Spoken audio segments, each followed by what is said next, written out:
아무리 비싼 평화도 전쟁보다는 낫습니다. 싸워서 이기는 것보다 싸우지 않고 이기는 것이 더 낫고 싸울 필요 없는 평화가 가장 확실한 안보입니다.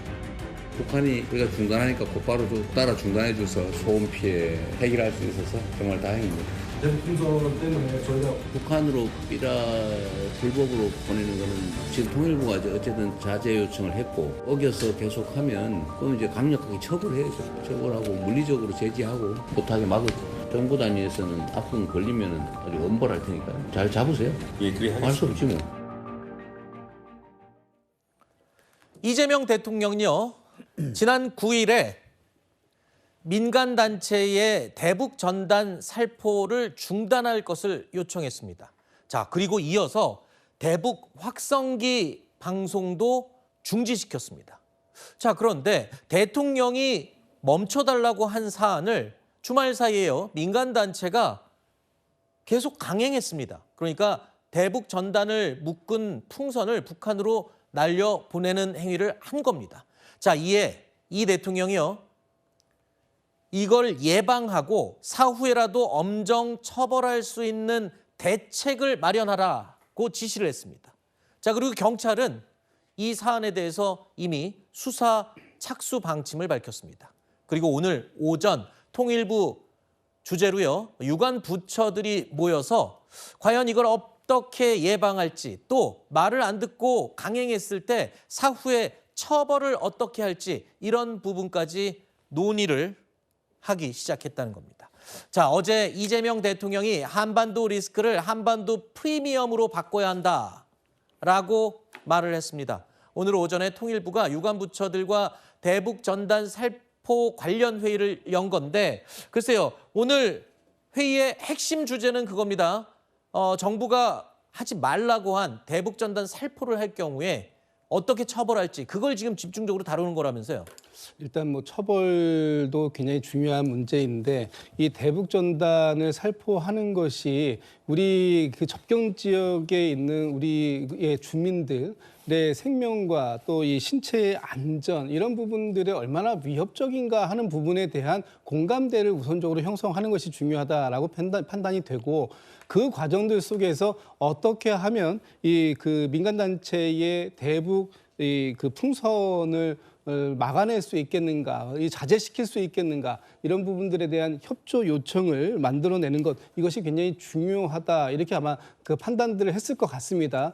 대북전단 살포가 이 대북전단 살포로 인해서 이 북한의 어떤 적대적 조치가 이루어졌고, 그런 것이 또다시 우리 대한민국이 대북 확성기를 썼고, 그것이 또 대남 확성기로 오면서 결국은 접경 지역에 지금 거주하고 있는 주민들에게 굉장히 큰 피해를 가져왔던 그런 네. 전철을 다시는 반복하지 않을 수 있는 그런 좀 획기적인 조치를 만들어내야 된다, 그런 조치를 좀 강구해야 된다라는 것이 이제 대통령의 확실한 의지다, 이렇게 평가하고 있습니다. 네. 그건 이해가 됩니다. 그러니까 지금 새 정부 들어서 그동안 경직돼 왔던, 서로 극도로 적대시해 왔던 남북 관계를 좀 개선하고자 하는 게 지금 이재명 대통령의 의지입니다. 그 차원에서 이 대북 전단 살포도 중지하고 대북 방송도 중지하고, 이게 또 답하듯이 북한도 또 대남 방송을 중지하지 않았습니까? 이상한 소음 방송을. 자, 이런 차원에서 이해가 되긴 하는데, 또 시민단체들의 입장도 또 일리가 있습니다. 나름 또 이해가 되는 부분이 있습니다. 그러니까 사실상 북한 주민의 눈과 귀를 막겠다는 행위다. 그리고 이렇게 일방적으로 금지하는 것은 독재적인 조치가 아니냐라고 시민단체들이 반발하고 있는데, 근거가 있습니다. 한마디로 이게 과거 정권에서 이 대북 전단 살포를 금지하는 건 위헌이다라는 판결이 났다면서요. 네, 그렇습니다. 2023년이에요. 2023년 9월에 해당 상황이 똑같습니다. 탈북자 단체나 혹은 국내 시민단체, 대북 풍선을 날리는 시민단체가 계속 그 대북 풍선을 날리자 문재인 정부가 남북관계 발전법을 들어서 좀 엄단을 내렸어요. 그러니까 막 그 엄벌에 처했습니다. 그러자 이제 헌법소원을 냈는데 헌법재판소가 단체의 손을 들어주고 걸어준 겁니다. 뭐 어떤 것으로? 표현의 자유. 우리는 헌법상의 표현의 자유가 있다.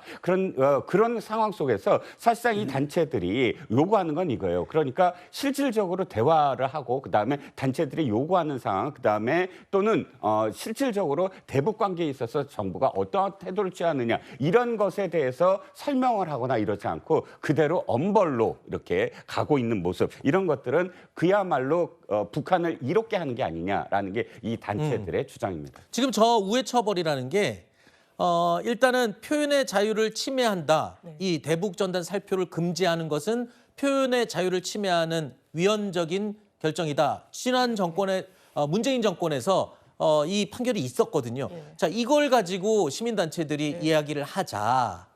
지금 이재명 정부에서는 그거 아니에요. 오늘 통일부 주재 회의에서 자, 그거 말고 그럼 다른 좀 처벌할 수 있는 방법을 찾아봐라. 그게 아까 표로 보여드린 우회 처벌이라는 거잖아요. 맞습니다. 저걸 논의했다는 겁니까? 예, 그러면? 저걸 논의한 것으로 보이고요. 제가 그 당시에 헌법재판소 결정에 판례 평석을 어디 기고를 해서 아, 그래요? 예, 개략적으로 좀 상세하게 알고 있는데 네. 표현의 자유를 절대적으로 인정한 게 아니고요. 헌재에서는 항상 침해되는 기본권 두 가지를 무게를 잽니다. 이익 형량을 해요. 근데 표현의 자유가 분명히 있죠. 북한에 알리고자 하는 그런 동의도 보호받아야 되는 기본권이 맞습니다. 근데 그때 충돌되는 건 그 인접한 지역에 사시는 분들의 평온한 생활이 완전히 침해당하는 거예요. 네. 그 두 가지를 해봤을 때 왜 그랬냐면 그 당시에 대북전단 살포금지법은요. 미수범까지 처벌을 했습니다.